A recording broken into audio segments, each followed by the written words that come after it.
Setelah Mabes Polri periksa Ibtu Rudiana dan penyidik Polres Cirebon, kini pihaknya akan melakukan pemeriksaan kembali terhadap anak mantan Bupati Cirebon, Peggy Setiawan, dan saudara Egy Ripra. Di sisi lain, Polda Jabar membenarkan jika Ibtu Rudiana ayah Egy diperiksa, dan untuk sementara masih mendapat perlindungan Propam Mabes Polri akibat ancaman bandar. Sebelumnya, Ibtu Rudiana telah menjalani pemeriksaan oleh Propam Mabes Polri di Polresta Cirebon beberapa hari yang lalu. Pihaknya menuturkan bahwa usai pemeriksaan Ibtu Rudiana ayah Egy di Polresta Cirebon, pihaknya sempat didatangi oleh Komisi Kepolisian Nasional atau Kompolnas dan Komisi Nasional Hak Asasi Manusia. Menurut hasil keterangan pemeriksaan dari Ibtu Rudiana yang anaknya menjadi korban pembunuhan bersama Vina di Cirebon pada 2016 silam, Ibtu Rudiana juga turut terlibat sehingga ia ditahan dan mendapat perlindungan dari Mabes Polri dari incaran bandar dan komplotan jenderal di atasnya. Bukan hanya itu, Polda Jabar juga kedatangan dari pihak Inspektorat Pengawasan Umum Kepolisian Negara Republik Indonesia dan Propam Mabes Polri guna memeriksa anggota lainnya yang turut terlibat dalam kasus ini. Alasan kedua pihak internal dan eksternal mendatangi Polda Jabar dan Polres Cirebon tersebut bukan hanya sekedar berkunjung, tapi juga untuk memastikan perkara penyidikan kasus pembunuhan Vina di Cirebon pada tahun 2016 lalu yang berjalan tidak sesuai prosedur. Para penyidik itu pun kemudian diperiksa oleh Mabes Polri, diduga kuat adanya persekongkolan yang melibatkan antara mantan Jenderal Ibtu Rudiana, penyidik Polres Cirebon, dan Pak RT yang bersekongkol berlindung di balik kasus Vina Cirebon. Sementara itu, para geng motor pelaku yang terlibat dalam kematian Vina ini mulai terkuak. Anak mantan Bupati Cirebon yakni Peggy Setiawan dan saudara Egy Ripra yang sebelumnya membantah dirinya tidak terlibat. Rupanya rekayasa mereka kini turut dibongkar oleh munculnya sosok bernama Syarif Maulana Rudiansyah. Padahal saat diinterogasi dan menyampaikan klarifikasinya, Peggy anak mantan Bupati dan Egy Ripra tersebut membantah atas tudingan yang menyudutkan mereka. Bahkan keluarga mantan Bupati Cirebon telah merubah identitasnya jika sosok Peggy bukanlah anaknya, yang dilimpahkan kepada Pak Cecep asal Cianjur. Ternyata kini turut dibongkar oleh saksi baru yang menyatakan jika Peggy Setiawan adalah anak asli mantan Bupati Cirebon. Sementara Pak Cecep yang mengasuhnya adalah mantan supir dari Sunjaya Purwadi saat masih menjabat sebagai Bupati Cirebon. Di sisi lain, sosok Egy Ripra sebelumnya membantah jika dirinya bukanlah anak geng motor, yang mengaku hanya sebagai kuli bangunan. Namun, ternyata semua pengakuan Egy Ripra tersebut tidaklah benar. Menurut saudara Syarif Maulana Rudiansyah, Egy Ripra adalah anak geng motor yang sangat sadis. Ia biasa dipanggil Aldo dengan nama samarannya. Oke, jadi si Bang Raden Syarif Maulana Rudiansyah ini memberi kesaksian baru mengenai tentang siapa itu Pak Cecep dan Peggy Setiawan yang ada di Cianjur. Ya bos ya. Nah, dan saya juga mau ngasih tahu siapa sih Bang Raden Syarif Maulana Rudiansyah ini. Beliau adalah salah satu tim suksesnya mantan Bupati Cirebon, Sunjaya. Anak Pak Cecep itu bang. Ya itu kan diakuin. Sebenarnya itu dititipin. Pak Cecep itu supirnya Pak Sunjaya. Kalau Peggy Setiawan itu nggak punya motor, terus dia bilang tukang ojek, terus ngojeknya pakai motor apa, ya, gitu loh. Pak Sunjaya aja punya moge, ya kan, rumahnya mewah. Terus Peggy aja hidupnya enak, ya, hidup mewah.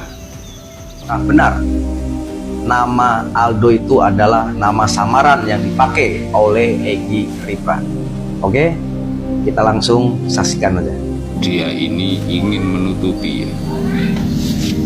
tapi sepandai-pandainya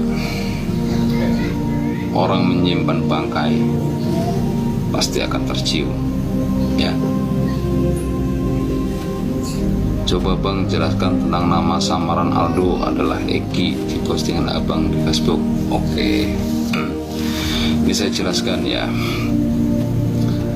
Aldo itu nama samarannya Egy Ripra, ya. Itu Kalau saya bilang itu, saya kenalnya cuma Blembo ya. Dia namanya Blembo. Itu dia bikin nama samarannya tuh Apung ya. Ini saya bahas Aldo ya. Apung RP ini. Apung RP ya. Karena saya waktu pas ada di sana, kabar dari masyarakat orang sana ya, khususnya itu di daerah Sumber ya, Krucuk sama Kepompongan, itu kenal lah. Nah, dia kenal sama yang namanya Aldo ini. Saya nggak kenal bang, saya cuma tahu kalau geng motor itu terkenal sadis waktu di sana ya. Makanya saya juga nggak begitu betah waktu itu karena saya terakhir di Cirebon itu waktu ada COVID. Sewaktu ada COVID-19 itu saya udah nggak ada di Cirebon. Cuma kan saya tahulah sedikit-sedikit anak-anak yang nakal lah, karena saya juga istilahnya lingkup-lingkup situ. Jadi ya sedikit paham. Kalau kenal enggak, kalau tahu iya gitu.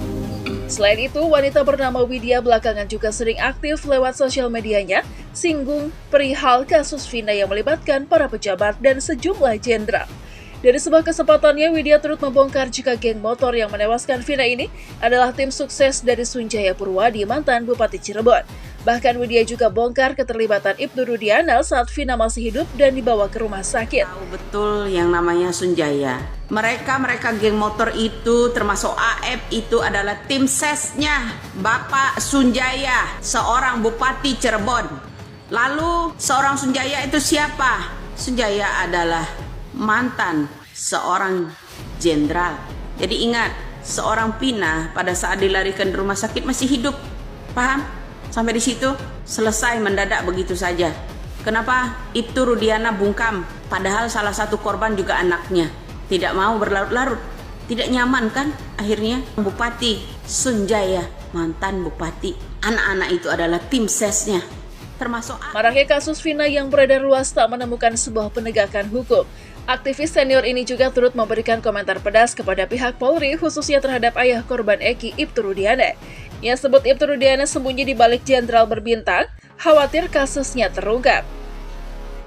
Akibat tindakan Ibtu Rudiana, sejumlah terpidana kini terpaksa mencekam di dalam sel penjara dan bahkan mereka divonis seumur hidup. Menanggapi hal tersebut, Oto Hasibuan geram dan meminta pertanggungjawaban atas sikap Ibtu Rudiana dan oknum polisi yang terlibat di dalamnya. Pasalnya mereka yang terpidana saat ini pada kenyataannya mereka tidak bersalah, namun mereka dipaksa hingga mendapat siksaan sadis dari oknum polisi atas perintah Ibtu Rudiana untuk mengakui apa yang tidak mereka perbuat. Katanya mau transparan, dikurung, di mana dikurungnya? Kenapa kita nggak boleh tahu? Orang kesukaan miskin aja kita tahu kok. Penjara aja kita punya hak untuk tahu. Iya dong, kenapa? Waduh deh, itu jangan-jangan mereka di sana kopi, makan, keluar, main biliar, membuat persekongkolan baru. Begini, kepercayaan itu kan sudah dicoreng.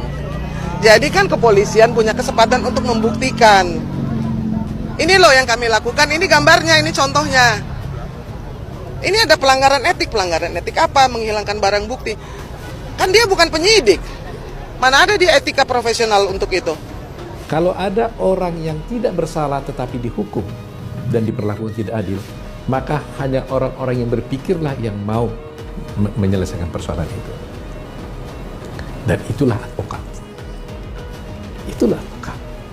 Jadi, advokat itu sebenarnya orang-orang yang berpikir. Apa yang dipikirkannya adalah membela keadilan, ya kan? Nah, tetapi apa yang terjadi sekarang? Prosesnya kan tidak seperti itu lagi. Karena ukuran sukses seseorang sekarang ini sudah menjadi uang. Padahal sebenarnya ukuran sukses seseorang itu bukan uang. Tetapi adalah bagaimana dia bisa memastikan hukum berjalan dengan semestinya.